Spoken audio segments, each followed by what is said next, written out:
My dauber's down. It's been one of those days. What's the problem? You want to workshop it? Yeah, why not? It's a safe space. Mm-hmm. No, it's just been one of those Mondays. And our lovely guest canceled last minute, but for very valid reasons. God bless her. And she made it public. She had a spinal tap, and from what I've heard, those are no fun. I don't think that's a valid excuse to miss the podcast. Is Spinal Wheeler tap? Yeah. Wheeler in here. Light work. She'll be coming on soon, maybe recording even on Friday, which then means it can drop on Monday. This will drop after it, so everybody that listens can get really fucking fucked up over it. What do you think the overlap is with the 3.5 shows on the network in terms of listeners to... You think people are listening to multiple? Do we have our own individual audiences? I think if I had to guess, PA and PAFO are have some overlap. I would say that the three shows are pretty siloed, I would think, because this is new. Boys in the City here without Zoe. Yeah, I didn't have the time to throw together a new graphic. Maybe in post. Yeah, sure. Just do me a favor about the fucking spare tire that I carry around my waist. I think the new seating arrangement That's definitely helped. Sure. You feel good about it? About the way it looks? Yeah. Yeah, me too. That couch was, man. Sat too low. Yeah. And in addition to just already being low, it sunk even worse. Mm-hmm. I tried to stick something under the cushion to kind of absorb, but it was... And you were sitting like a foot and a half lower than the guest. Yeah, right. Making them feel powerful. Sure. It's definitely a cut couch. For sure. And it was sticky too, so I think in more ways than one. Probably has been. Yeah. I think Needed to Hear That is definitely a siloed show. Now, what do you mean when you say siloed? Like they stand kind of on their own, probably have their own following. Gotcha. Some crossover between the three. I think people that will listen to PA or PAFO, if they'll listen to Needed to Hear That as they have an issue come up. If let's say Chaz talks about codependency, or what did we talk about with Morgan? Attachment shit. Mm-hmm. Somebody that listens to PA regularly, or somebody that listens to PAFO regularly, knows we do these shows, and then if that issue shows up in their life, they'll go listen to Needed to Hear That episode in particular, which is great. It's a great tool. Needed to Hear That's going to have a very unique audience. He reaches a lot of professionals and quote-unquote helpers in the space, so Chaz likes to help the helpers, service the other clinicians. He teaches, educates the other clinicians, goes to, I know he's in trainings like Penn State, WashU, SLU, a lot of universities, possibly the University of Utah. I know he's done some work in Utah.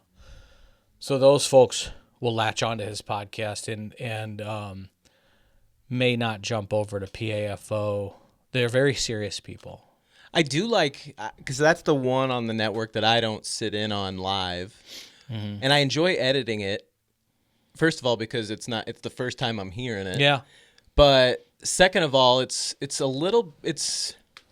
like a therapy session in a way. I mean, you don't get to talk back and express yourself as I'm watching, but he's always talking about topics that I think are very useful for a lot of people. I do, because I'm in the other chair, feel like I'm a little bit in session.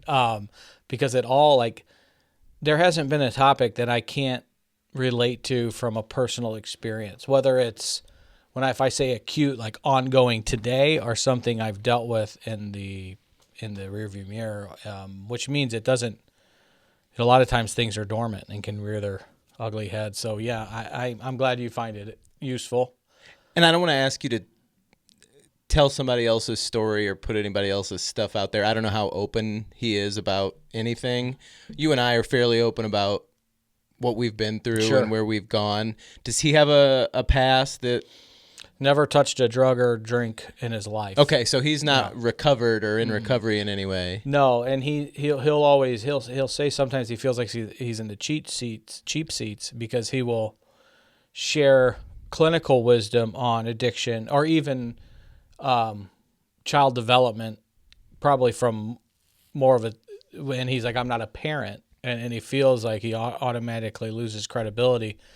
And to some people, it's an easy way to dismiss even good knowledge. If they don't want to hear hard things or do inner work, they can say, well, I'm not going to listen. I'm going to automatically tune somebody out because they don't check XYZ boxes. He's very upfront with that. And I would argue the inverse, that he has been parented, right? So he's been a receiver of parenting, and he's been a child adolescent now. So he has personal lenses that he can apply to his like over fucking studied background. Very smart. I mean, you name a book, he's read it. It's wild. So, and his capacity for compassion and empathy it's otherworldly. So, yeah, so he doesn't, but he's had issues with some mental health stuff that he's talked about. He's always had some body image issues. Yeah, right. And I say that for those that are just listening because you made a kind of a face and you get it. Oh yeah, yeah. And we talked about we opened the show with my spare tire and how bad that couch made me look. Probably, hopefully the 7 or 8 females that listen to PAFO or Boys in the City came back after seeing that blob on the white couch. We looked at some metrics recently. I don't have them on hand, but I think you're severely under. Yeah, maybe. On the female listener thing. I think, if I remember correctly, it was closer to 50-50. Yeah, you talk about female listeners. They love that, needed to hear that. That's I'm talking about for PAFO to be 50-50, I was shocked. So we have 2 listeners. One is your dad, and the other one's Elaine, and that's 50-50. So, no, the metrics were for the organic. People are listening. It's growing. I when you sent me those, man, I was, I know we're doing good work because people reach out, and that the whole mission for this podcast network is so people can know they're not alone, seek help if they're ready, and that looks different for everybody. That could be inpatient treatment, that could be sober living, that could be primary mental health. But they are doing that.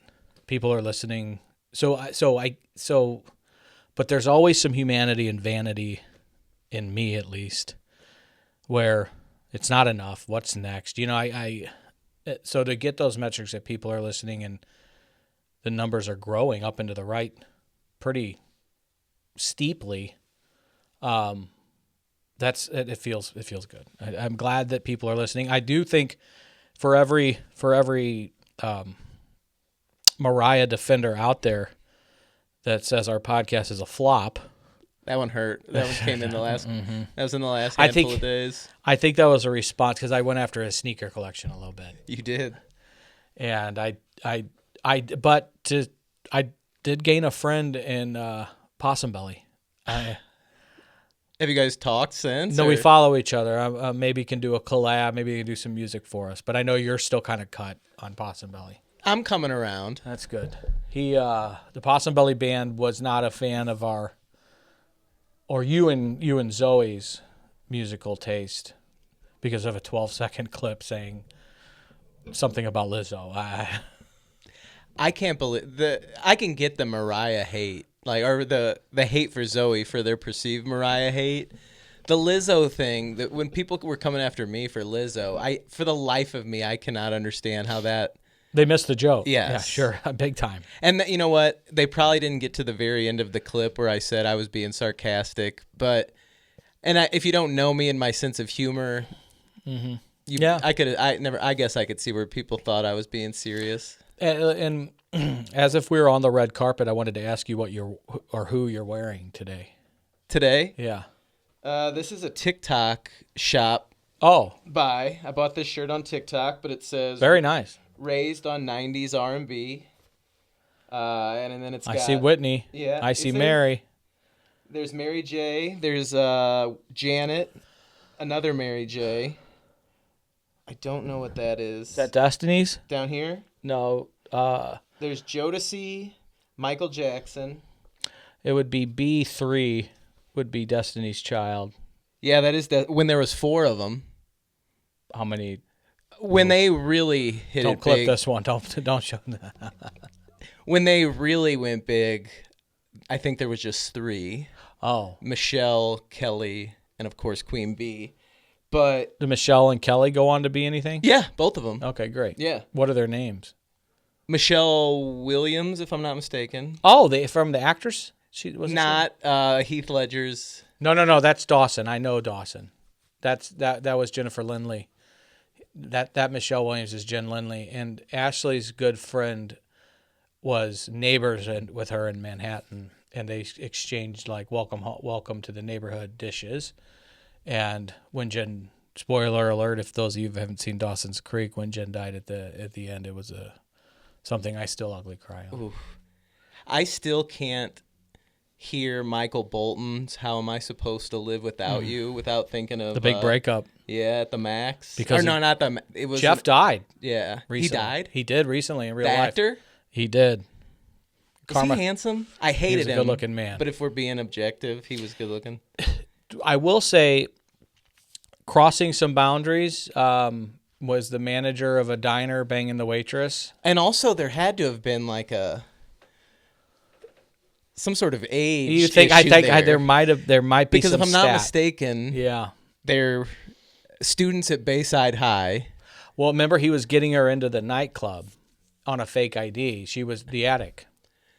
So he was at least 21. I don't know if it was an 18 or over nightclub, but she was sub 18. I mean, she was in high school, and they needed fake IDs to get into the attic. And he didn't need a fake ID to get into the attic. So to me, that's a crossover. They thought the caffeine pill addiction was there, or Johnny Dakota and his weed could have been a controversial episode, but nobody talks about Jeff statting. He's a pedo. Yeah, I mean, he statted Kelly. Release the Jeff files. Release the Jeff files. You know, the only thing about Jeff, and I'm a big Craig Strands guy. Who's that? He was on Malibu Sands, and he wanted Stacy, Zach's girlfriend, who Leah Remini, or Yeah. When they were on, to wear his fraternity pin, kind of saying "You're mine, my property." And Craig Strands was a well put together guy. I mean, he was headed somewhere. And Morris is a piece of shit. Zack Morris is trash. When you really break it down, he wasn't always that great to Screech. He sold him. He got him struck by lightning. I mean, Screech talked about it, testified that one time in the murder mystery episode about how great of a friend Morris was to him. I mean, he fucking banged Lisa Turtle right before his eye, right underneath his nose. I mean, who does that? Yeah, that's trash behavior. Didn't you go through something like that yourself personally? Maybe you were the Morris. No, I've never Morrised anybody. Oh. But I mean, can you imagine? My prom date got Morrised by a dear friend. See, it doesn't feel very well. Yeah. Yeah, Morris is trash. I mean, think about it. Craig Strand, Stacey had a good man.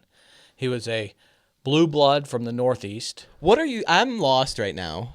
Craig Strand's one, he came back to visit. Is this Malibu on Sands.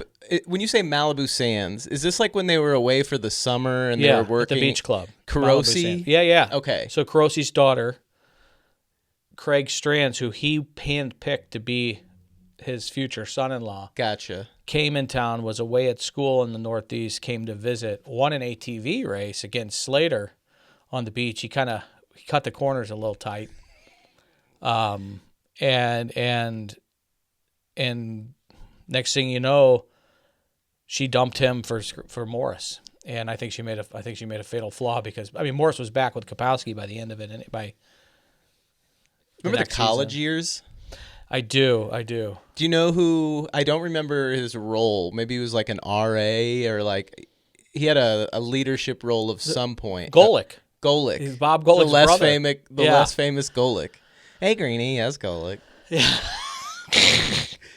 That's funny. Who do you think, if you take Saved by the Bell off of their IMDb, of the main characters, who had the most successful post SBTB run?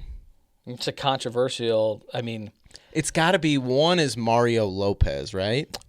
It has to be, but Berkeley lives in infamy because of Showgirls. Yeah, doesn't she? No, I mean it killed her career. She did have a small role in First Wives Club. She was also Al Pacino's side piece or girlfriend of some sort in Any Given Sunday. Do you remember that? I do. I feel like we're venturing a little too close to a friend of ours podcast, though, called Movie Boy. Has he put one out recently? I guess. I don't know. And I do know that you have a lot of catching up to in this field. Yeah. But I appreciate your Saved by the Bell knowledge. So Mario probably has got to be number one, right? He's done the entertainment shows. Mark Paul has done some stuff. He did something with the late great James Vanderbeek, right? Like a buddy cop. Yeah, I sort think of thing. so. It's always kind of like a one and done season or a one and done pilot. Mm-hmm. Not a lot out of Lark Voorhees, right? I heard there's some mental health situations going on there. Really? Yeah, I heard maybe like, and a lot of people listening will think people use the term OCD flippantly, and I don't know if this is her story. I thought I had read it or heard it, but I know some people with such crippling OCD. It's committed level OCD. Like they need inpatient, cannot function because of some OCD behavior, some obsessive compulsive.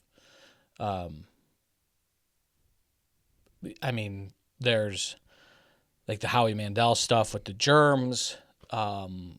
There's folks that can't get out of bed until like the clock strikes a certain time. If they miss it, they're stuck there all day. It's some real wild stuff, and it's so I thought I had heard that, but maybe I know I heard she had some mental health stuff and maybe has done work. And not saying that a lot of times doing work or getting help for whatever that mental health crisis you're going through is, sometimes it goes in remission, if you will. So I don't think it's all been like a plight where she's on Skid Row. But to your point, I think it probably got in the way of a professional career potentially. Kapowski went on to 90210. Okay. I was over here in my head trying to think of what she had done. And there's a great movie that is one of my favorite cult classics called, I think it's called Love Stinks. Okay. Bill Bellamy's in it. She has a role in it. The guy from Ozarks is in it. Jason, what's his face? Bateman. They're supporters. It's really like this Frenchie Martin guy or something who's like the lead. And Veronica Vaughn from Billy Madison. Yeah, she's in it as the opposite lead female, and it's their relationship just fucking wrecking and what they go through to get divorced from one another. And it's a pretty funny film, but she plays a role in it. Kapowski does, yeah. Has she ever got naked? That's a question for Mr. Skin. Or Strode, yeah. Or A to Z Nudes, I think, was the latest one he was plugging. Yep. Okay. We love Mount Rushmores on this show. Yeah, this is great because our guest canceled, so this is an impromptu Boys in the City. Not that we do a whole lot of preparation for these shows anyway, but what are we going to talk about? And since this is Boys in the City, yeah, I mean, we can get a little naughty boy with it. Let's do it. Okay, other than Kelly Kapowski, who's on like the Mount Rushmore of like the mid 90s like sitcom like heartthrobs? Some of my first situations going through, I would say the puberty stuff was, believe it or not, I had a big thing for Erica like Eleniak. From Baywatch. Yeah. I know exactly who you're talking about. And Miss July 89 in Under Siege. In what? She was Miss July 89 in Under Siege, but in Baywatch, those original, this is pre-Pam Baywatch, I think. Right? I'm not sure. It was her. There was like a little short guy that was in it that I think was maybe her love interest. It was not as, you had to be a supermodel first, actor second. Not saying that Erica Leniak wasn't. She didn't age well. Did you follow the? I've heard. I prefer to remember her for the good times. Okay, she did Playboy, right? I'm sure, and she played July '89 in Under Siege, where she jumped out of a cake, and there's a famous scene there. Because I remember my grandpa was a big Playboy guy. For the articles. Who knows? Yeah. But I remember my cousin Andy and we had a system. He wasn't home, just Granny was home. Okay. And one of us would go and get the Playboys out from under the bed and kind of look through while the other watched to see if Granny was coming. And then we'd switch places. Or rite of passage. But I remember Eleniak being in there. So she was one of the probably four of my, because I call that 90s. Yeah, I was in 90s. I'm 83. So, yeah, mid-90s. Just sticking to television sitcoms. That's kind of where my head was at. I like the direction you went, but let's stick to Okay. Just for the sake of continuity. Okay. Yeah, I'm trying to think if. Go ahead if you got a thought. Let me think about this. Kelly Bundy, Married with Children. Yeah, she wasn't on my Mount Rushmore, but I love her as a human being. I think she's a fucking brawler. I mean, she's been through a lot, bunch of cancers, right, mastectomies, and was recently in a really funny, good Netflix series. Dead to Me, I think it was called. This is Christina Applegate? Yeah. Okay. Yeah. It was really good. So she was on yours? I'm just throwing out some names. I don't know that she's going on my Mount Rushmore. I have one that I'm waiting to say because I'm interested to see if this one comes out of your mouth too. But I have one that's definitely got a spot. Okay. And you want to hold it? I'm going to hold on to it, That's fine. Keep it in the pocket. But it's sitcoms? Besides Saved by the Bell, I mean... And, okay, I want to also kind of lay some context here. Okay. Because now you and I are 40-plus-year-old men. Yeah. We're talking about actresses that were probably... Yeah, we're going back to our younger years. Yeah. So, I mean, I want to... The Full House, not the youngest, Mary-Kate and Ashley, I think, are off the table. But I'm going Aunt Becky. You're going Steph? Well, they were in my age. I felt like they were in my age. So, I was always more of a Stephanie guy than a DJ guy. Well, sure. You know, DJ, tours now. She's coming to St. Louis doing, a one-woman show. Yeah, she's... I listen, she's a Jesus gal. Yeah, that's all. I mean, and I'm a Jesus guy. There may be some theological differences. I'm not sure. She's still married to Valerie Bird. Val was former St. Louis Blue. Pavel was one of my favorite hocky players growing up. So, I can't go Anna Kournikova because you said sitcoms only, but she was up there. I mean, I damn near stalked Dominique Moceanu. That was my first crush. That was my first crush. I read her book. I wrote her letters. So, me and you were you just cut my story. Was this one in your pocket? It wasn't because she wasn't a sitcom. Yeah. But okay, so she's literally the first crush I can remember. When she did The Devil Goes Down to Georgia. Oh my God, as her floor routine, baby. I was absolutely in love, and I don't remember doing this, but as a 20. Again, we were 12 when she was 15. I was either in my late 20s or my early 30s, and I went out to my parents' house. They weren't home. I was going to do them a solid and kind of clean up a little bit, kind of straighten up the house for them. And I was in my parents' bedroom straightening up, and I, in a drawer, found this folded up piece of paper. and it was a love letter I wrote to Dominique Mochiano. They intercepted it. That my mom, I guess, probably told me she would mail off for me, but really it just got folded up in the armoire. How old were you when you found this? This is probably within the last 10 to 12. I mean, I was a working adult. Are you okay? Did that hurt? It made me feel a little bit like there's a chance that I maybe missed my shot. Like, who knows what happens if that letter lands where it's supposed to. But I will say, not that I'm Mr. GQ. Like, you're going there again, are you? She also was cuter then than she maybe is as an adult. Got it. But that was my first love. I mean, and I'm a crush guy, and she was my first. We and our two families, my family and our neighbors. You met Brian at the wrestling event. Mm-hmm. We would vacation together, and we were going to Clearwater during the summer of '96. And I was so mad because we didn't stop in Atlanta. I wanted to go meet her. Because I thought I could just stop in Atlanta and go meet her. And my old man, we bypassed the city. And she was just hanging out at varsity? Yeah, right. I was so pissed. I wrote her a letter. Brian's older sister wrote a letter back as her and sent it to me, and I thought it was legit her. Really? And, she fucking ripped my heart out. I'll never forgive her. Tammy. That's a shout-out in a bad way, Tam. That was deep. That was a deep cut. But I read her book. It's probably I probably read 5 books in my life, and that's one of them. Nothing ever came out of her being on the receiving end of any of the bullshit that was going on in that.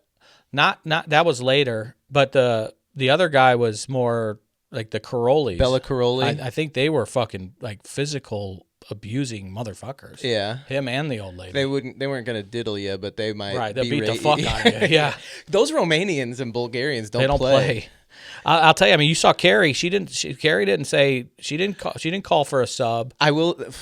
She did that vault. Chris Kattan playing Carrie Strug on SNL. Do you remember that? I do. Fucking classic. That was good. Now I'm gonna want to YouTube that tonight. Okay, now we'll circle back to the Mount Rushmore, but now we're talking athlete things. Do you remember I don't know the years, Tim. I have another sitcom one. Okay. That I'll have to put them both on my Mount Rushmore because there were girls on TV shows that I was absolutely in love with at the horniest time of my life, which was probably middle school. I think I peaked. Oh. I think I peaked in 8th grade. Although then I re-peaked as a mid-30s when I met Ashley, of course. But I was in love with both Brenda and Kelly in 90210. See, I never got into that, so I can't even picture who these Shannon Doherty, and Jeannie Garth, and they were both. And Shannon was. There was an episode where Dylan, God rest both their souls. Who's Dylan? Which actor? Luke Perry. Okay. My old man he'd hear it on TV and he'd be like, "What an asshole prick!" Because his answering machine it would ring and then his answer machine would pick up. Remember answering machines, and it'd say, "It's Dylan, you know the drill." That was his answer, and it was unique back then because people would be like, "You have reached the home of the pond off." Like, all right, this is. Or the number, and he was like, "It's Dylan, you know the drill," because all these bitches were calling him all the time. Did he have a pager? I think it was pre-pager, maybe. I don't know. But the episode, I think it was an after prom, and Dylan and Brenda finally. This was on network TV, but was there implied fucking going on? Oh yeah, I mean that 90210 is known as a little risque because my number one, I mean to this day, is Joey Potter, but I think. That was more 2000s, and you asked for 90s. I was more of a high schooler when I think that came out, and my dive into Dawson didn't really start into early college. Some high school, but I've really come to still be a big fan of Katie Holmes, tall one, but as Andy Dick likes to say.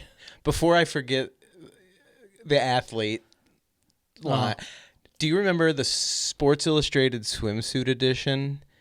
Tyra Banks was on the cover, but one of the maybe fold outs or just had a couple of nice big pictorials. Janet Jones Gretzky was in there one year. Was she? Oh my God. They made a good-looking daughter. No shit. I do remember that Tyra. And then athletes who takes the cake is Manon Rhéaume. Yeah. Was she related to Pascal? Pascal was her brother, my friend. St. Louis Blue. Yeah.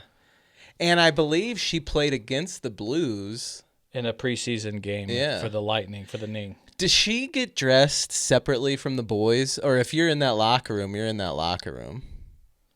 She's probably not showering with them, but what do you think was the sitch there? Sorry, this is emergency text. Go ahead. On the shower sitch? Yeah, I don't think that I would bet there's a separate stall. And definitely a private shower for a female, like I would hope. You've been in hockey locker rooms way more than me. There's a girl that was one of the best goaltenders growing up as a kid. Her name was Amy. Beautiful blonde. We were kids, but she was a AAA goalie, and she had a separate locker room. She, I think, subsequently in high school was killed in a car accident. But Cam and I both played with her. Julie the Cat Gaffney was cute. She was cute. It was pre-KG's of joining the network when we had Goldberg on. Oh yeah. And Goldberg was. Is he clean at the moment? Yeah. Okay. I mean, as far as I know. Yeah. He was clean when he recorded a couple of years, but he was saying, imagine being a 14-year-old with Julie the Cat Gaffney, and then there was the figure skater gal. I forget her name, but he was like, I was popping a boner the whole fucking movie. Connie Moreau. Yeah, that's her. Yeah. She was was she the figure skater? I think so. Because Connie Moreau was in the first one. She was with Guy Germain. Yeah, they both were figure skaters. So I just spit. The little twerp kid. Guy. Are we talking about different? Because there was an Asian guy that was spinning around. Kenny Wu. Kenny Wu, yeah. Woo, woo, woo, Kenny Wu. Woo, woo, woo. Okay. We should have had Doug on, although it's kind of last minute. Yeah. Maybe Friday we'll probably do a PA, but I'd like to get him on. You think he'd come out? I've mentioned it before. I He think said he'd he do would. it. Yeah. What would we? What do you think we'd workshop with Doug on an episode? Oh man. He could bring his book. You know, he doesn't like when things get vile. And he's not much of a drinker. No, I don't think he drinks so much, if at all. Yeah. Who knows? It doesn't matter. Doug's just great. We can talk about anything. Sure. Okay. That thing's been bothering me too. Thank you. Fuck. Did you watch the you watched the latest episode of PAFO Plus? Oh, fuck, I did it. Sorry. Watched it Yeah. With yours truly? with you and Me as Iggy. oh yeah, I did PFL Plus. Yes, it was very. I thought it was well done. I think maybe he or others might have thought I was like poking fun at him when I had a bug that I swatted at. I don't know if you remember that particular part. I do, of it. absolutely. And then later on, it was back and I swatted again. That was not like me making fun of. Oh, that wasn't satire. I had a bug. That wasn't part of the. I had a bug crawling across my dining room table. I thought I got it, and then minutes later, I saw it again. So that was just improv. That was real live. Yeah, I appreciate. I thought it was like trying to swat at the bird because at one point he had a bird flying around his house. Right? Yeah. I heard him today on ATMA saying that he had a busy weekend, doing a lot of little things. The little stuff adds up. It does. It does. As he walked across the street to the Sicilian, I think he said something, the Syrian, and then it was Sicilian. I wouldn't feel comfortable just popping into the Syrian market. No. He did he got himself a cantaloupe and some tomatoes, I think. Oh, that's good. So it was a good ATMA. I can't cast stones. I had one of the lowest key weekends anybody could have. Really? Yeah. Well, you should have called. I know we were talking about getting together. I just watched. So since today's Monday after the 20th, after the Open Championship, I watched Ryan Fox hit a walk-off birdie, which was cool. Tournament, I think I heard Movie Boy say it on your show. I do like chaos at the Open Championship when in terms of weather. It seemed to be none of that, although the winning score was 10 under. So there was still plenty of trouble. And then I got to tell you, like, I used to really, really follow and get up and try to be a good steward to supporting football and soccer, but I've really come to have a disdain for that game. Like the sport as a whole? It just has gotten out of control with the absolute, like the flopping, in the Argentina had 0 shots on goal. And then knowing soccer guy too, like I have some cousins that are soccer guy and I love them to death. And I used to go to the Amsterdam with them. He used to say, "Come on, you hot Spurs," or whatever. "Come on, you Spurs," with them. But like, why not have a clock? And it just, the fact that one person in the world knows when that game is over. Just seems a little off. Yeah, and it's then like a little I bit feel of a like God complex. If there's plus 7 minutes of, I believe, stoppage time, it's still not even, because then if the team that like needs to score has the ball, they kind of just let it ride out. And give them one more chance. It is wild. And then they're like, okay, so here's a set. They call it a set piece, a free kick, and they'll let the free kick go, and then they like let another corner go, and then as soon as the defending team cleared it, they're like, okay, that's enough. Like, and it is just fucking stupid when you think about it. I don't care. Obviously these guys are phenomenal athletes in way better shape than you and I could ever hope to be. But what I learned I probably watched this year's World Cup closer than any I've ever watched before.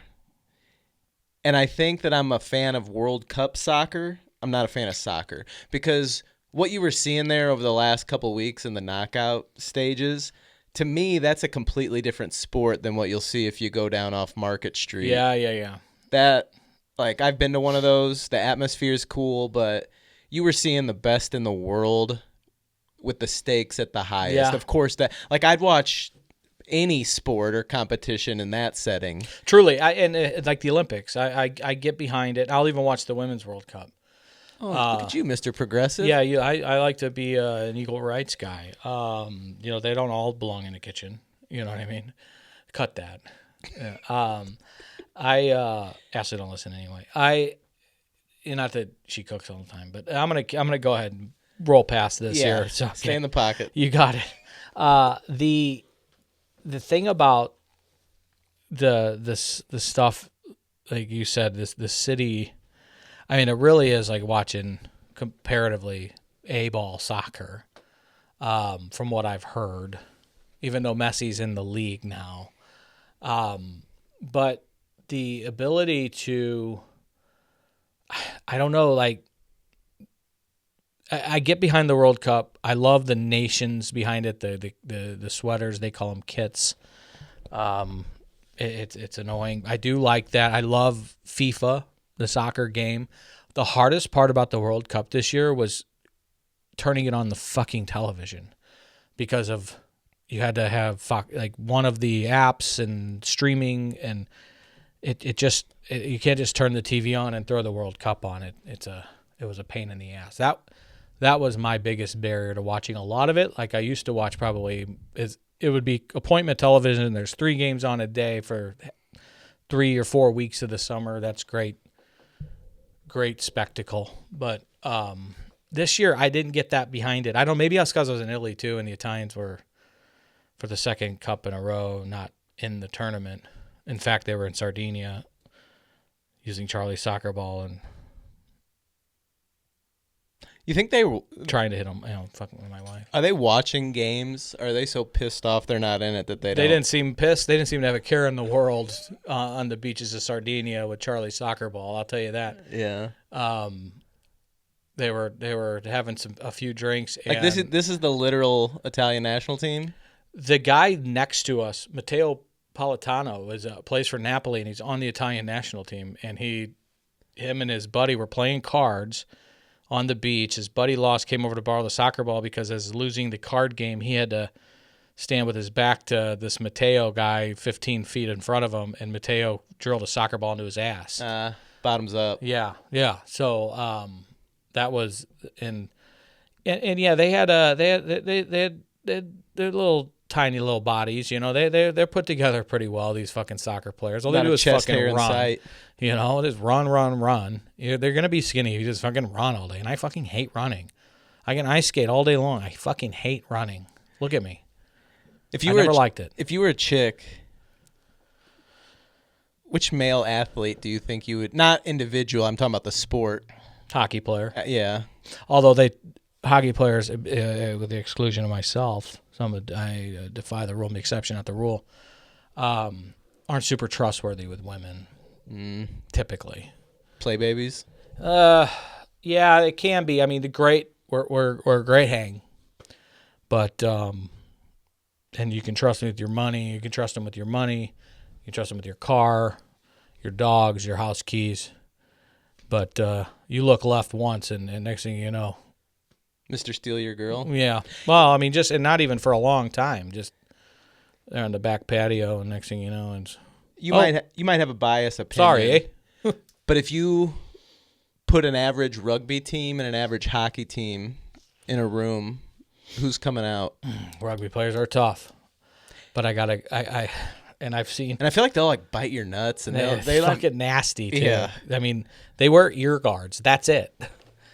Like that was a reactive piece of equipment because ears were getting ripped off and bitten off. I had a guy approach me at a gym once, wanting me to come. Silver Fox? No. But he played for one of the local rugby teams, and he told me I'd make a great prop. I think that's one of the guys at like the bottom. So I'd be a bottom. You'd be a bottom. Wow. I'm historically known as a sub, so I guess that checks out. But I hear in rugby there is a Venn diagram overlap. In terms of what? I've heard it's a predominantly gay sport. I don't know if that's accurate or not, but I've heard that. Gay? Yeah. And I've also heard, and this is, I think, been that the heroes on the Flight 93 were rugby players, potentially gay rugby players that overtook that plane. I'll tell you what, if I'm in a physically compromised situation, I'd love to have a rugby team coming to my aid. Yeah, I'm right. And that's why, I mean, I don't, you know me, I don't care who you fuck, but I would love a group of rugby players on my team. I'm inherently biased against rugby guys, though. Uh-oh. Yeah. Because the guy wanted you on the bottom? No. I feel like there's a deeper story. There is. I'll just let you imagine. I don't need to say it, but... Bias against? Yeah. Uh-oh. Yeah. But anyway. Oh, man. Jason Barrett's got you good at teasing. Let me ask you this. Can we go back to the Who You Have in Your Pocket from the sitcoms? Believe me, I wasn't going to let us stop this recording without it. I'm trying to think of the name of the show.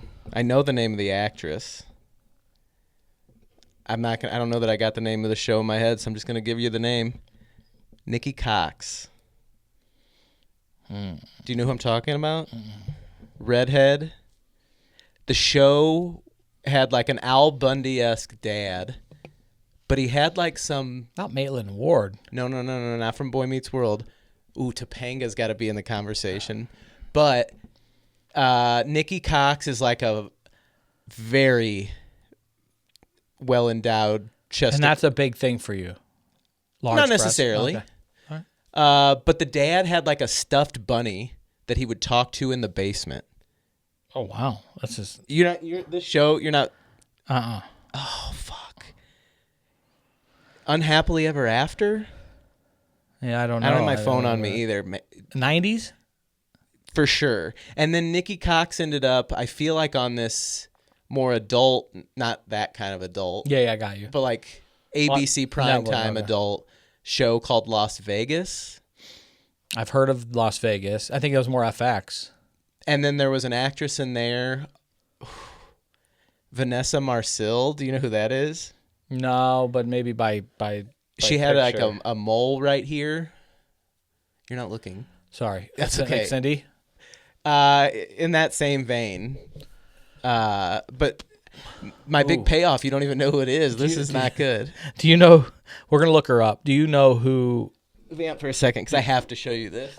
So Denise Richards. Why don't you have your phone on you? Because you're a good steward of the show. No, I just forgot to put it out of my bag. Denise Richards had a cameo in Saved by the Bell Malibu Sands Summer Beach Club. She faked a drowning so AC Slater could rescue her. That's like a Squints Palladora situation.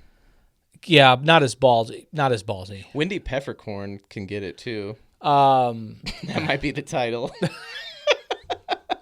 I think that there was somebody that I was going to say. Oh, I was a big, Law and Order guy, and I love Angie Harmon. Ooh, Mrs. Seahorn. Ugh. Yeah, I actually taught him a couple X's and O's. I've always different X's and O's. Mariska Hargitay was just beautiful as all get out. You like that Olivia Benson, huh? Does that? Oh yeah, I recognize her. Unhappily Ever After, I believe, was the show, and only he could talk to the bunny. Like the rest of the family, I don't believe. Kevin Connolly was in Unhappily Ever After. This girl's in a lot of shit.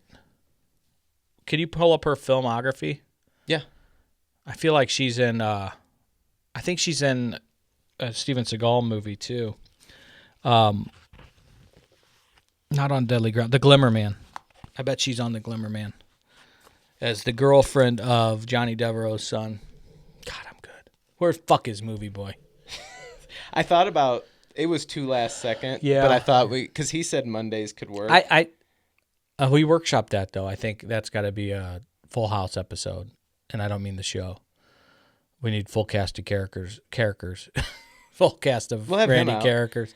For the record, for those that are wondering, Zoe is at Sleepaway Church Camp as a counselor. I'm screaming. Along with Charlie, who's also at the same sleepaway camp, and we'll see if those two are like oil and water or not, or like peas and carrots. We'll find out on Friday. What were you asking me if she was in? Glimmer Man.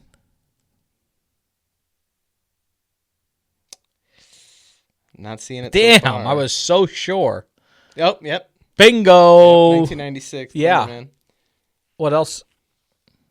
Do you remember the show California Dreams? I do. It was kind of it was like a fake Saved by the Bell. Timu Saved by the Bell. Yeah, they were a band. The blonde was cute. There was a blonde. There was a black girl. I think there was an Asian. You gotta hit them all. And then there was like the surfer boy, and then the AC Slater guy. Do you remember? And then there was a dork. They had a dorky guy like Screech. Yeah, they were just. Oh yeah. Do you remember the show? It was probably on right after California Dreams. Hang Time. No. It was like a high school basketball team, and the coach, if I'm not mistaken, for one of the seasons was Dick Butkus. Really? Yeah. Not a bad. What's up with these former athletes getting in these TV? I mean, Cam Neely, the Seabass, in Dumb and Dumber, taking roles from the SAG card guy holders. You know what I mean? Okay, I gotta find you this Vanessa Marcil. Oh, you know Molly Sims too? Do you know her? Show me. You're going down a rabbit hole over there. This is just like a complete AD. I love this ADD shit. Is it the chair? Is it sitting in the Z Suite chair that you feel like you're on Adderall? Do you remember her, Vanessa Marcil? Yes, I remember her. I might have to go home and start watching Las Vegas. Screw the Sopranos. Stop. There's 100 of those girls in Sopranos. And there's Molly Sims. Susie Meadow. Yeah, she's a beauty. What is she doing with Adam Sandler? Are they? You know Kylie Sanchez? Kylie Sanchez. She was in The Glades.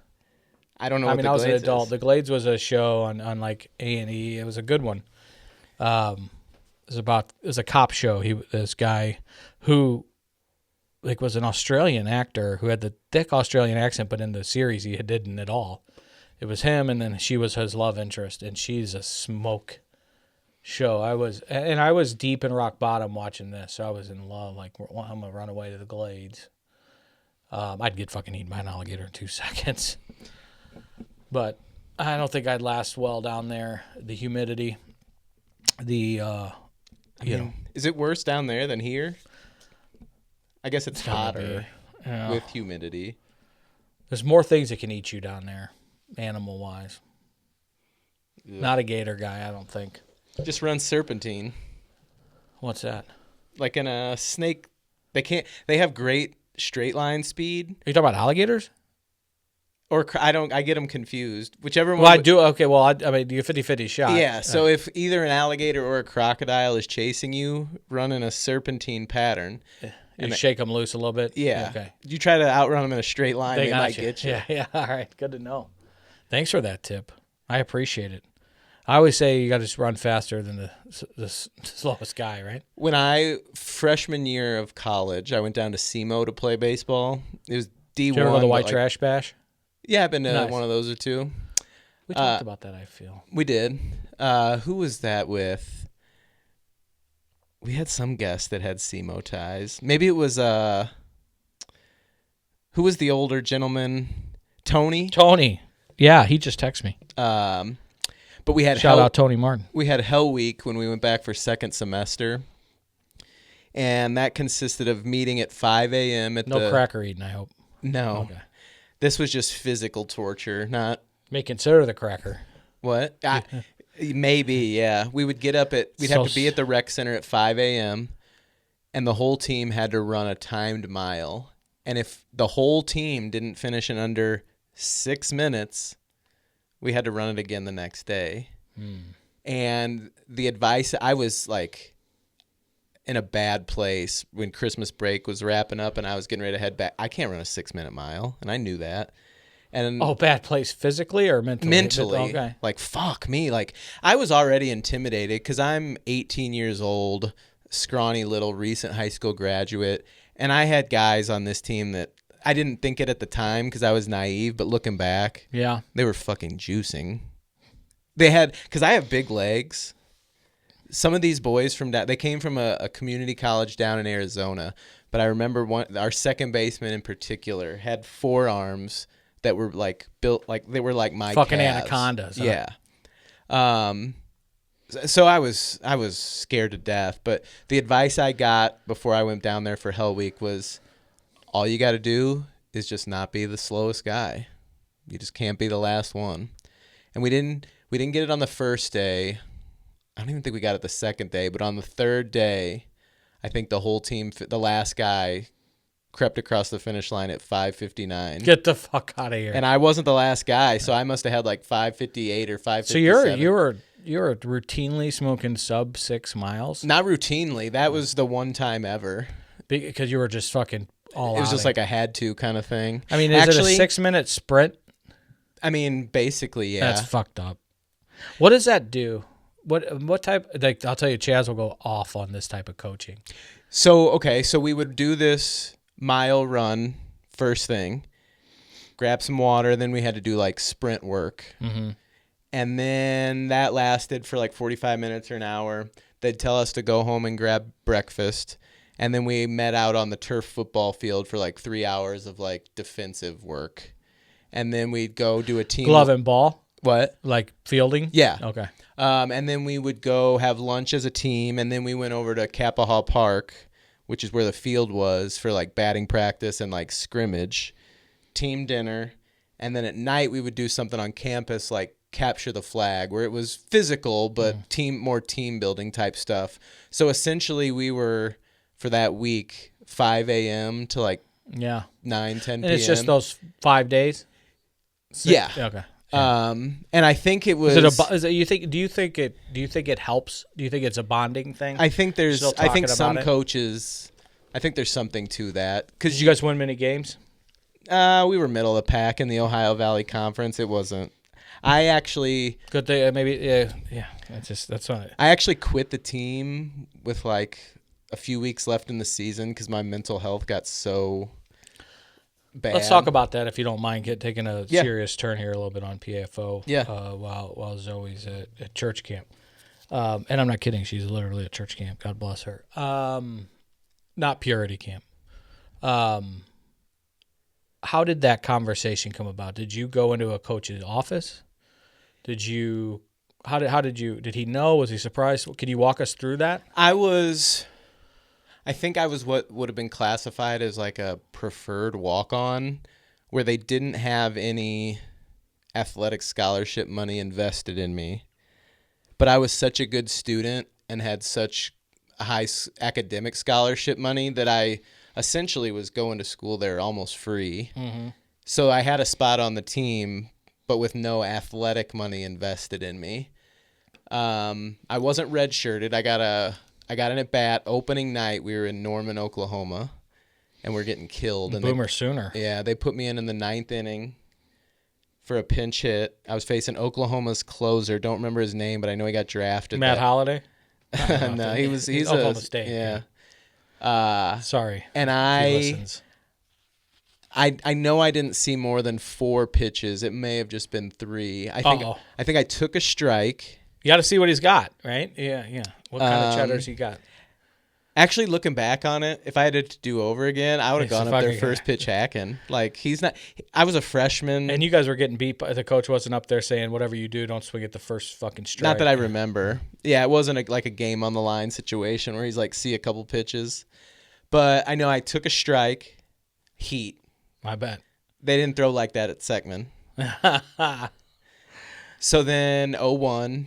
Next pitch, another heat. Late on it, but I foul it off like over the first base dugout. You got a piece? 0-2. You know he's not going to give you something to hit. Well, he threw a slider that was like nothing. No, I froze. And it crossed? Right down the middle. Oh, fuck. Buckled me. Sit down. That was the only time I stepped in a batter's box freshman year. Oh, wow. I got a pinch running appearance at Ole Miss. We went down to Ole Miss and played in Oxford. That was kind of cool. And I pinch ran. For a weekend or just a one-gamer? Like, were you guys going out getting pussy at this stuff? No. Or my French. I wasn't. The steroid boys from Arizona probably were. Probably hanging out with each other. But yeah, I got the pinch run. I know I scored a run. And I know we cleaned up in the football locker room after the game, like showered up and changed before we got on the bus to head back to Cape. And I got dressed at Eli Manning's locker. Nice. He was the quarterback at Ole Miss at the time. That's a claim. And now those were my only 2 Division I baseball appearances. Did you tell him anywhere but San Diego? Who, Eli? Yeah. Yeah, I left him a little note. I mean, how are you going to turn down San Diego? It worked out for him. Sure, it did. Won a couple Super Bowls, and they still didn't like him in New York. Wait. Did he turn down something? He turned down San Diego. I'm pretty sure that San Diego had the first pick, and he's like, I won't go there. Okay. And it orchestrated it. And that's why they took Ryan Leaf? No, I don't think that was the same year. That was way before? Was way before. Oh. Anyway. Anyway. Some Peckernats in here. So I was, I want not to S my own D here, but like in the you got to cut a couple ribs out for that, and get rid of this spare tire. Yeah. But being kind of the guy locally, like winning like league MVPs as in summer ball, like I don't remember if it was 15 or David Freeze was in the age group older than me in our summer league called Slava. Okay. And there's pictures at our banquet where I'm getting, I think it was the 16U league MVP award, and I'm standing next to David Freeze who got the 18U That's wild. MVP Good for award. you. So I was pretty awesome, and I remember my mom telling me, she's like, you have the skills. I don't think you got the drive and like the work ethic for it. And I remember thinking she was crazy. Really? But she saw it coming a mile away. She was so spot on. It was ridiculous. Moms are wise. Parents are wise. Let me ask, so when it was, the wheels were coming off mentally, how did you, was it an easy conversation? Was it hard? I think I looked at it probably as like an end of the world conversation. Sure. I don't It's your whole world at that age. Yeah, I mean, you're still a kid, like man. baseball was my identity, and I had D1 stars in my eyes, even if it was at a small school like SEMO.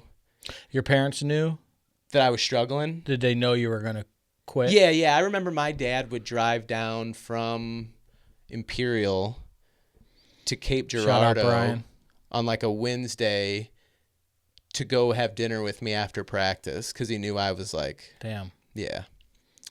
And it was good for you. For a lot of kids that age, man. And I lost a good friend in freshman year in college to suicide, and I don't know if I think it was a knee jerk. We all do, but his name was Josh Mamanga, and his parents had no idea. Like and I think you're the exception. I think a lot of kids are afraid to tell their parents, especially because they think they're going to let them down. And I don't think up until that point. And I don't know if you were that far. I'm just saying. No, it was never like that.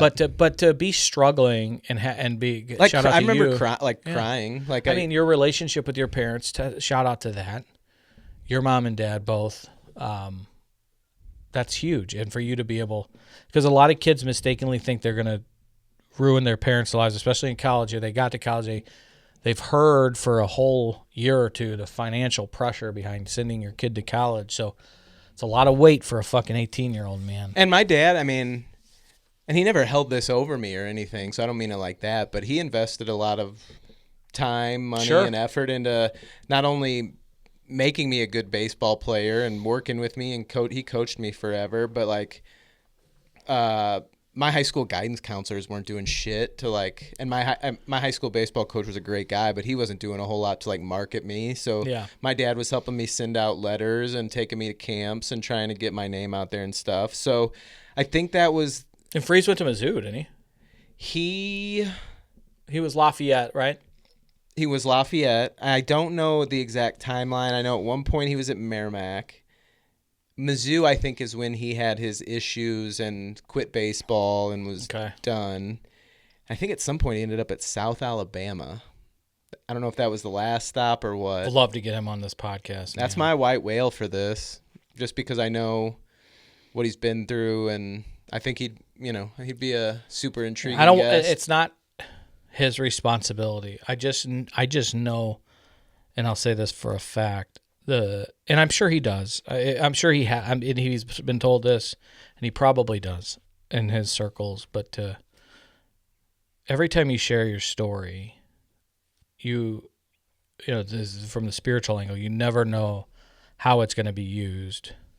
I may have said this on the podcast or not, but the personal storyteller from 2 weeks ago at Underground left the interviewer. I wasn't doing the interview. I just got back from Italy. Jeff said he was interviewing Andy, and he said, "What's the one thing you'd leave with?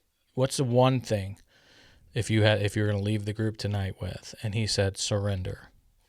I surrendered." And he said that. I've heard it 1,000 times. I've said it 1,000 times, but it hit. And then I found myself 2 days later on the phone with a female in a psych ward, ICU, getting detoxed in a local hospital, who was looking for a bed. And I said to her, Andy's words came to me, and I said, "It's time to surrender." And it wasn't the golden bullet, but it worked. She heard him, and she got to treatment. So, like, it was a good reminder for me, who's on a podcast weekly and 3 times a week and leads a church and shares story after story, that it's never for nothing. There's never a time where you're going to share your story in this space or battling like you, where you, and I think sometimes, and I'm putting this on you unfairly maybe, that you think it's not a worthy enough story, but just that alone, that shit you went through in college, all that pressure to you quit a baseball team in your dream because you were having some mental health issues. I mean, that's real life baller shit, and it's important to say. So to Freeze, I can only what his impact, if he shared, would be just immeasurable. Well, and if I'm not mistaken, that had a lot of that was the reasoning why he was hesitant to come back and accept a red jacket into the Okay. Cardinals Hall of Fame. I think because he was a little ashamed of his transgressions. Nothing to be ashamed about. Um, And I understand he had some brushes with the law and put some people in a bad spot. Anybody with the DUI has, and it was public. I understand that, but shame is enemy shit, man. Shame, we're not immune to it, and it drags us down. But learning from it and honoring the people that you put at risk is a good way to reduce, if not eliminate, the shame. And I always say that a community, like, together we can beat shame. Alone we can't. It'll take us out 1v1, to use a gamer term from Charlie. But I keep going back to it because I've asked, and I'm picturing a scene, you walk into the coach's office and you say, I got to talk. Because I think, if you don't mind, that conversation, do you remember how it went? No. Okay. Well, not real specifically. And by the way, just to give credit to my parents too, like they never balked at the idea of if I thought that quitting was right for me, like, okay, then do it. And Yeah, we'll support you. that's they could see me. I was crumbling down there. A lot of parents try to turn on the pep talk, like, and give the cliches, and they say that, you'll regret it for the rest of your life if you quit. Well, and they don't mean unwell when they do that, when parents try to rally, right, and to try to, like, hey, we can do this, you can get up.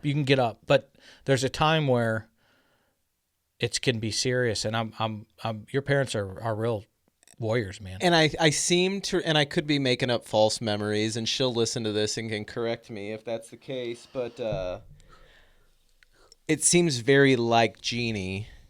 Shout out to Jeannie. To more so make me think about it before I not saying you're going to regret this, but more so telling me think about it, sleep on it, think about it. Don't knee-jerk it. Yeah. Sure. Because you could regret this. You could. She's not saying you're going to. You have a mother full of wisdom, it sounds like. Yeah, she's pretty awesome. So I don't remember much about the conversation. Knowing me and knowing my people-pleasing, empathic side. That's a 9 on the Enneagram. And I don't think maybe I quit karate when I was like 5, but I wasn't a quit. Like, everything had always come easy, so I really hadn't ever been in a position where I had to quit anything or wanted to quit anything, but that was going to be a big one. And I don't remember the conversation super specifically, but I feel like I remember the coach who I was scared to death to go tell this to. I think it was probably a couple things. I think he probably could see it in my eyes and hear it in my voice that I was a mess. Sure. So he knew that for me as a person, that was probably the best course of action. But if we're also being honest, there was probably a sense of, you're my bullpen. Yeah, go. Yeah, I mean, maybe not. I mean, if you're a freshman, I don't know how it works, but you're not going to always be a freshman. You could be a 3, 4, 5 hitter in 2 years. I mean, you never know. So that guy, I'd like to give him the benefit of the doubt. A lot of people, and he said this kid's struggling. There's more important things in life than. And this would have been in the spring of 2004. Yeah, I was just. And I don't know how I hate this phrase, the cultural zeitgeist, mental health awareness was. I don't remember if that was like uncharted territory or 20 years ago. It's not where it is today. And today we still have a lot of work to do. I would say that I was still, I was just removed in 2004 from like junior coaches firing pucks at my head and us like being on the road and bus drivers drive us around town to get pussy at 15 and 16 years old. Like, there was still a lot of that going on. And I used that to be, that coach could have easily said, finish the year. Don't be, fucking toughen up, kid. And there's a lot of grown-ups, your mom and dad and potentially this coach that didn't and acted a little different for the good. Yeah. Back then. And I was never the type of athlete that responded to the hard-ass, like, drill sergeant coach. Did you have any? I had a couple that were more, like, there's probably way worse out there, but a couple that seemed that way to me, and I never loved that coaching style. And when I coached, I was never like that. Sure. But the way the story ended up playing out was I finished out the year at SEMO. Academically. Mm-hmm. Not, but you did leave the team. Yeah. Okay. How much was left in the season? Not a ton. Months, weeks? Maybe a month, okay. And then the postseason, or maybe less. I don't remember, to be honest. Did you go as a fan, a supporter, or could you not be around it? And there's not a wrong answer here. Don't remember. Okay. I probably, if I didn't go pop into a game over at the stadium, I was probably at least paying attention to the scores. Still friends with the players, teammates? Did you form any good relationships? No, Mike, because I went down there and a couple of my really good buddies from high school went down to SEMO. That was an easy pipeline from Seckman, was people just going down Highway 55 and Russia fraternity. So I tried to do a frat and baseball simultaneously, and I never was officially in the frat. That's where the crackers get served. Yeah. So I think that probably that last month or whatever of the school year, I probably spent more time with my SIG-Ep buddies because I didn't form Becker was a SIG-Ep. Who's that? Sean Becker. Sean Becker. He was fucking Prince SIG-Ep, man. Who is that? That's who I went to the White Trash Bash with. He was in 01 high school. Is he pasty whitish? Yeah, fuck yeah, he is. Did he become a cop? He's a fucking ATF busting cartel, bro. Yeah, I know. Okay, Becker. Yeah, I remember the name now. I can picture him. So I think I spent a lot of time with because it's hard to do a frat. He was at my wedding. I mean, he's one of my best friends. No shit. Yeah, it's hard to do frat and sport. So I think I hung out with those guys, finished out the school year, and at some point between then and I'm texting him right now about you. Yeah, I can tell. He's my co. I don't know if he would remember. He's the one I went to visit name. and went to the White Trash Bash with, and I stayed in the SIG-Ep. It looked like a dorm. I mean, it reminded me of a dorm room, but it was a SIG-Ep house. Yeah, It was like U of I is a lot different, so take that and suck on it, drink. I don't know what did he fucking say about the Big Ten because they're fucking serving him lunch. I guess he and you even said I don't know if he should be talking about non-conference schedule. That kind of got glossed over this morning when I texted that screenshot to Tim, and then he had me read it, and then it just kind of got moved on. And I'm coming around on Drink. I don't love him. I don't hate him like some people do. But that's a really tone-deaf thing to say. I mean, you're playing Central Arkansas, bro. I mean, I guess you could argue KU is a Big 12 team, middle of the pack, whatever. But other than that, you've got Troy and Central Arkansas. Yeah, just stop it. You've played South Dakota State or Middle Tennessee. I've watched them lose to Middle Tennessee up there. You played Kentucky and Vanderbilt too, quite a bit, and Arkansas. Like you're not playing Alabama, LSU every year. Yeah, Georgia, so I thought that was a really tone-deaf thing to say. I love for this. But at some point from the time my freshman year at SEMO ended, before the next school year started, my love for baseball kind of came back, and I ended up reaching out to the coach at Webster, who had shown a lot of interest in me coming out of high Gorlocks, school. baby. Yeah, and he had a spot for me. They were fucking absolute dog shit. But I came, and the year I got there, it turned around, and finished out my time there and won a lot of games, made some awesome friends. So things seemed to happen the way that they were supposed to. Did you date around or fuck around down at SEMO? Mm-mm. It's all business. You didn't have fun down there, huh? I lost my virginity during Christmas break of my freshman year. So I wasn't down at Cape. I was back home in St. Louis. It was in my friend's hot tub. and we weren't the only people in the hot tub. Fun. Little 4G. And nobody was playing with each other, but I think people were all playing adjacent to each other. Yeah. I've been there. Sally Baltz's hot tub. So, Brett's mom. like Iggy, I was a late bloomer, and I think I didn't fool around with like a bunch of like SEMO girls and shit. I think I maybe made out with one volleyball player during my time there. Taller girl. You got a type, don't you? I commented on Lilith's post today because she's not 550 days. Did you see that? What? For 555 days, reigning champion of some federation. League. Yeah, she's not seeing the DMs because they go into the requested folder. I got to be careful about my Pontiffs Anonymous DMs. Yeah, you do. Yeah, Jesus. I have access to those. Yeah. And then I came to Webster, and I got a girlfriend. Halloween, the school year starts at the beginning of September. I met a girl at a Halloween party, and the next day we were like an item, and I dated her until I graduated. So I really fucked up my my dog days of college. It's okay. You're a good lover, it sounds like. Hot tubs are overrated, I think. I don't know if that's a bold take or not, but I like to sit in a hot tub. After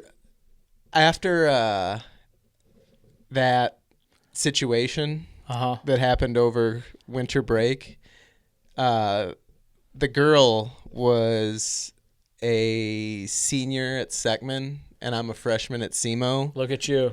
That's like that's a Jeff Kelly thing, but of age. So we hooked up. I go back to SEMO. She stays in town because she's going to school there. And from what I was told, she was like, because I still knew a lot of people at the school. I was only 6 months gone. You guys were both shit-faced? I don't feel like you have a hot tub orgy at this age sober. Not like I remember it. Sure, so I wasn't blackout, but I'm sure there was some booze involved. But word on the street, word got back down 55 to me at Cape that after we made sweet hot tub love, that she was going around Seckman telling people we were dating. Oh, and what? Then we weren't. But yeah, so that was my first experience. Good for you. Did you have to like break up what you weren't? Was there an awkward conversation, or that was the only time we ever took it to that level. Sure. But she and I had some other encounters over the course of the next however long. Still but we friends? never what? Still friends? No. Not at all, or nothing happened. We were just, Life. She's married with a couple kids, and I see her shit on Facebook, but I have her phone number memorized. That's not super unusual if she took your V card. Do you remember the phone number of the girl that took yours? Yeah. Do you remember the name of the one that took yours? It's happened a couple times. Losing your virginity? Yeah, I know that. I know you're struggling with that one. Yeah, I can probably recite their home numbers. As a father of how old? 12. When do you guys start having conversations about uncomfortable things and be safe? And he knows. Yeah. I mean, I don't sit down and draw fucking pictures, but my old man, I found my nightstand full of rubbers, and that was his. He stocked it for you? Yeah, and that was his. And then later on said, if you get her pregnant, I'll kill you. I think I asked my dad. And that was all I needed. I came home and asked my dad because I remember a kid named Steve in elementary school. Not Steve from Birmingham. Steve Suarez was his name. I wonder what happened to him. Not Roy Oswald's business partner. No, the only Mexican kid at Merrimack Heights Elementary, probably. No, there was a couple others. Antonio and Carlos Bernal. The fact that I remember these names and these phone numbers But like if you asked me what we talked about earlier this morning, I wouldn't know. But Steve Suarez made some sort of sexual innuendo or comment, and I came home and like I don't know if I asked my mom about it, and she's like, go talk to Dad. But then Dad's response was, just stay away from Steve. Nice. Because of his mouth, dirty mouth, not because. Yeah, right. So. Yeah, that I think Charlie's got he's got a girlfriend. Yeah, a little bit. So I mean they're friends and yeah. He recently has come across a reel on YouTube. So of ours. Yeah. Which one? I don't want to know. And I don't want him listening. So we can change the subject. Yeah, I just started thinking about that. He probably knows more about YouTube and our like low subscribers than I do. We need to hire him. Yeah, no shit. Maybe he'd probably be pretty good at it. I follow it now. It seems it's obviously not a huge spike or anything, but we're gaining here. We gain a few here and there. I mean, I wish I feel shameless asking this, but if people are listening and they haven't done it, like hitting the button subscribe and like means a lot. Like I didn't realize how much it meant until I started working with some of these digital companies and doing just being in kind of, to use a term you use and it's your Sport Inside Baseball on it, but it means way more than you know. So if you're listening and you don't mind, we fucking really appreciate it. Like we need a contest. Yeah, we do. I mean, we did once for app downloads and it got a bunch of app downloads for Blues tickets. You got your you got baseball tickets? I do. I mean, they're not as sexy as the Blues tickets, but I mean, I would buy somebody Champions. I would buy somebody's Champions Club's tickets because I think it's a great value. Because if you can get all you can drink and eat, and some AC access, I will buy tickets. Me and Kurt, we got to include Z Suite, and one person, all inclusive Cardinals game. How about that? I know somebody that would love to win that. They gotta, but it's fair. Gotta win it fair and square. Yeah, I know a couple of people that would like to win that. So what do you say? We'll do it. Can that be the contest, or you know, win a game with us? Yeah. Is that still? Are we taking ourselves? Do you think anybody wants to do that? They don't want to fucking do that. No. We're not that liked. One person, and he's got really large appendages on his feet. Oh, big toes, yeah. God bless him. He'd probably go, but he already subscribed, so he would have to unsubscribe. No, we don't want. We just stay put. We'll go to lunch with him later. Yeah, I mean, I could offer Cardinals tickets. I can offer Olive & Oak gift cards, Blues tickets, whatever. Zoe feet pics. That's up to her. I can't. She said she'd do it. I'd offer up Ashley's, but she says no. Okay. Uh-oh. I'm a degenerate. We know that. So Z Suite is away at church camp. Yes. As a counselor, not as an attendee. Correct. I'm not saying Zoe. I'm not saying her. Mm-hmm. But like, are camp counselors like hooking up at this thing, you think? The camp counselors I know are not. No. Shout out to Zoe, Martin, and Bentley. I mean, no. I don't know. There may be others, but I don't think so. This isn't like Friday the 13th. See, that's one thing I would have liked to have been a part of something like that. Like a camp counselor hookup sesh? Yeah. Okay. Or like working at an amusement park and like you all go out and hook up afterwards. Or any restaurant. I never worked in the restaurant industry. They're all until fucking I was each other. Every one of them. years old. Industry night, baby. Monday nights, everybody's banging. I saw an absolutely hilarious. I forget the name of the restaurant. I follow them on Instagram, but they do some funny stuff. And he used a filter on himself to make him look like an old creep. And the tagline was like, "When she's not at work." And there's like sad music playing. He's like sadly sweeping the floor. and then it cuts to like when she is at work, and he's like standing behind some like young hostess, and like really upbeat music's playing. I was like, because you ever seen the movie Waiting No. with I think was Ryan Reynolds in that? I don't know, but it was like a stereotypical look at like working in a restaurant. Okay. You've got the young hostess, you've got a manager that's a creep, you've got your Mexican line cook doing nasty shit in the back, like and then I bartender mean, and I always found it funny, but I never got it until I worked in the restaurant industry. I'm like, oh shit, this was like a documentary. Yeah, for real. Essentially. So you're saying the guy's like, if she's not at work, it's his whole life as if she's at work. Yes. Like, because he can be around her and Yes. interact with her and fantasize about it all day. Oh, I know so many fucking sick fucks.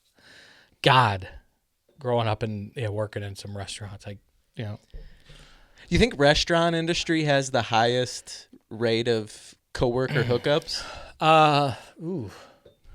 Another Mount Rushmore. If it's Mount Rushmore, yes, it's on there. I mean, it could be number one.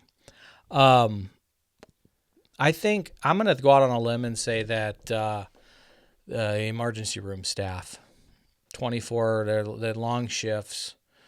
I think there's probably some stockroom fucking on from the emergency roomers. I'd love to say teaching, but so many of the women that get into teaching are married young. I know.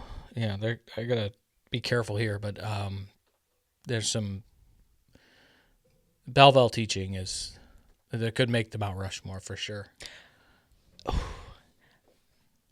If you think I should bleep this out, you can tell me after, and I'll bleep it out. But one time, I thought we were gonna put on the fourth industry. It was AM radio. No, okay. Teaching days. Oh, I was still looking for number 4. Oh, Doug's hooking up with everybody. We got men and women. We got restaurateurs. Does the bar restaurant is that one? Bar, yeah. I mean, and then you got to say, and I've said emergency roomers, because it's a 24/7 hospital situation. Then we said teaching. You think teaching? I do. A light bulb came on when you said teaching. I mean, I met my eventual first wife. Mm-hmm. We were teaching in the same. Yeah. She got her job because end of the year golf tournament for the PTA can make or break some marriages for sure. So she got the job, and then I met her, but she was replacing a woman who got fired because that woman was fucking the quarterback. Yeah, I mean that's not okay. If she was a teacher. Right, that's Mary Kay Letourneau stuff. Yeah. I'm trying to think of number 3. I mean, we were all pretty active as ice rink employees in high school, but that's not. You think the people at the slut shack were hooking up? I'm not sure. I'll get back to you on a 4th profession. There's probably an obvious one out there I'm missing. Bowling coaches at Fontbonne, potentially. I don't know the percentage. I would imagine it's really, really super high male, but there's obviously some females. You think there's a lot of cops hooking up? I do, actually. I mean, and I say that because I know a few, so that have, and then probably become families. But yeah, I think that might be a good play. And I would I wouldn't say all first responders, because I don't know if it's happening at the EMTs or the firehouses, because typically, although, it is 2026, firehouses may be all men, but that could be a scene on somebody's genre. I got a non-typical job that maybe fits in there, but maybe it's not fair to include it. Actors and actresses. Yeah, I feel like that's like saying electricians, or it's a skill, like plumbers, electricians. You think people? Podcast hosts. I mean, you hear some of the famous ones, but do you think there's a lot of people that spend so much time on set together that the chemistry and they end up like the stars? Especially if there's a love scene, right? You'd think. I'm sure.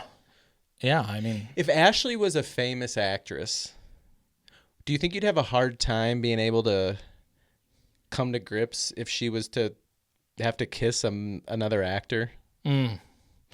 I would and then this may be really scummy of me, but I'd have to. Would you have to be there on set to No, monitor? I'd have to know what we're bringing home cheddar wise, Was it like the $1 Million Man says. did Mrs. Ari Gold get a gig and Ari was on set and he just wouldn't leave because he was so worried? Now, I had a thing for Mrs. Ari. I thought She was also an old smoking school. hot. Yeah, she was. Ashley's never seen Entourage. She's fucking from LA. I'm gonna make her watch it. Maybe we'll start that while Charlie's gone. I like the you got Sasha an empty Grey house. season. I do. That's why I want to wrap this up. Yeah, pretty sorry. soon. Yeah, did she pay you for us to go long tonight? I'm not saying yes, and I'm not saying no. What were you gonna say about we could cut it, but if I think it needs to be cut, and then I wonder if you're wondering, and It's gonna have to be cut, but I'm gonna say it, and it'll make for a good long bleep. okay. So back in my teaching days, When does the bleep start? probably now, Right now.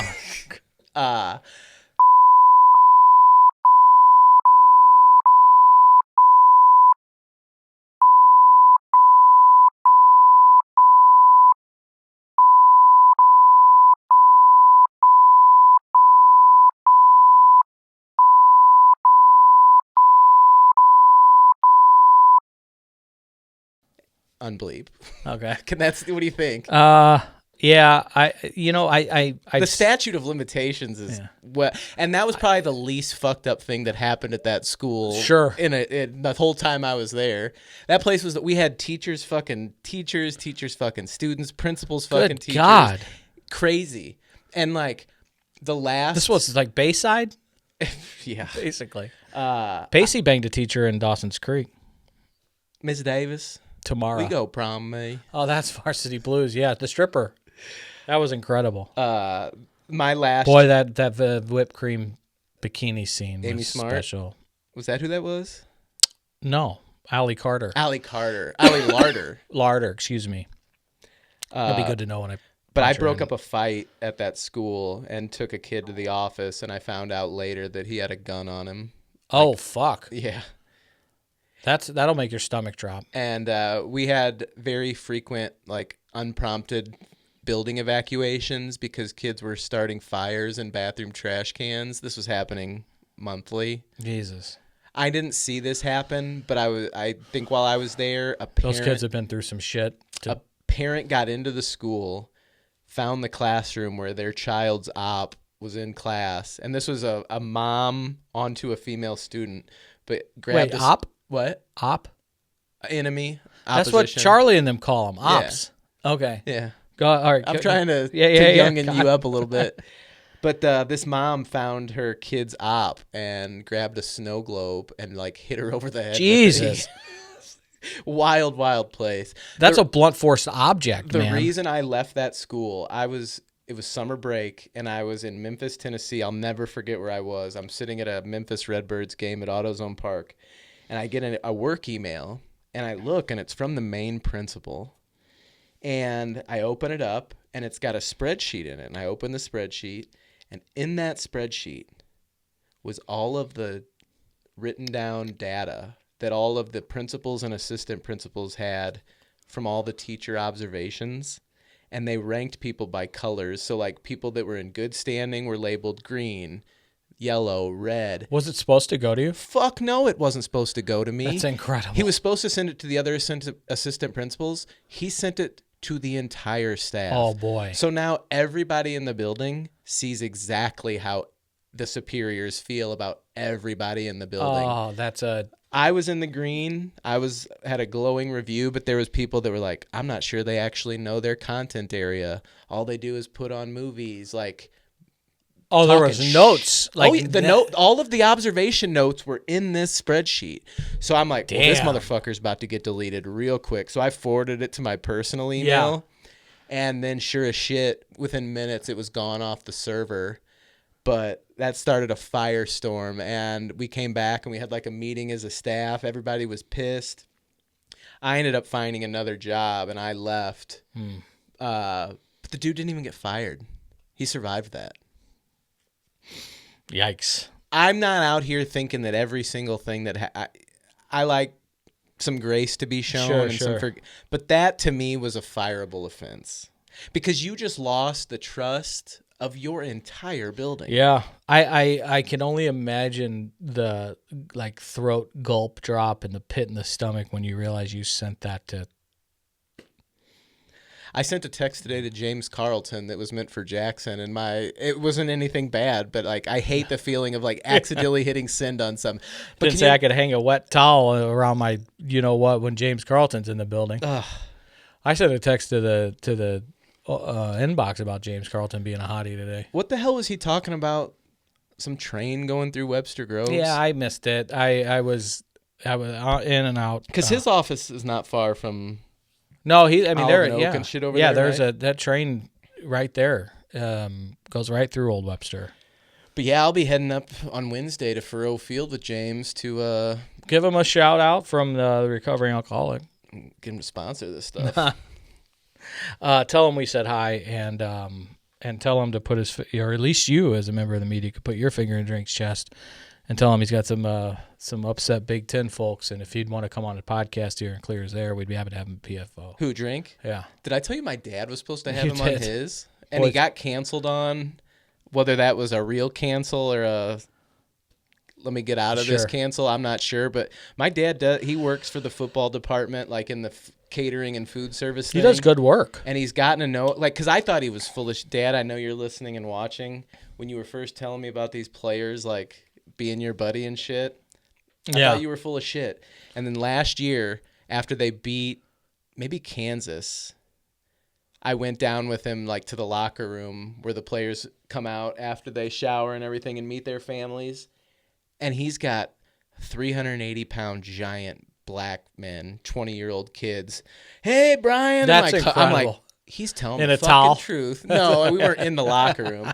But, Caden Green, who's... I can picture that Cat Williams skit when he's telling Shaq to get his dick off his forehead. I did get to go in the locker room a couple years ago after Mizzou had I think it was maybe a big win against Florida or something. Michael Sam in there? No. But I was probably at the time like 38, 39. And This wasn't that long ago. No, this was the Brady Cook years. That's how I got down there. And I'm in this locker room, and there's Brady Cook, NFL quarterback for the Jets. There's Luther Burden. Starter? No. Wide receiver for the Bears. And all these guys are celebrating this big, big win they just got. And I'm in the locker room. I'm thinking, what the fuck am I doing down here? I mean, cool as shit. Good for you, man. That's pretty cool. Yeah. I catch some hell for my Mizzou fandom, and I appreciate it. You won't catch me getting an autograph from any of these guys, but I love getting my pic. Like, yeah. I got my picture with Bo last year, and Bo ended up flopping, but I sold some shirts because of him. Shout out Bo. But I got my picture with Ahmad Hardy last year. That dude's gonna be a beast, and he's okay. I heard he got medically cleared today. That's baller. And I said it today on the show. You haven't seen The Sopranos. If they don't play the song Many Men by 50 Cent and allow Ahmad Hardy to come out of that tunnel alone to that song playing, it's a fireable offense for whoever does the marketing and in-game entertainment there. I need to text Movie Boy that I think this is an inside job with Ahmad Hardy. An inside job? Sopranos. Oh. Yeah, and what did I say I was going to watch? Yeah, you sure haven't. No, there was... Is it Ahmad? A-H-M-A-D? Yeah, yep. D-E-Y or Y? H-A-R-D-Y. Starting to think this one. Was it plane landing time so you can get home to that wife in an empty house? I can't wait. I think it is. Let me send this text off to Jackson. This is good content, me texting. Starting to think this Ahmad Hardy is an inside job, like the Sopranos episode with Bacala. Bobby Bacala? Mm-hmm. Who played him? Steve Sciarippa.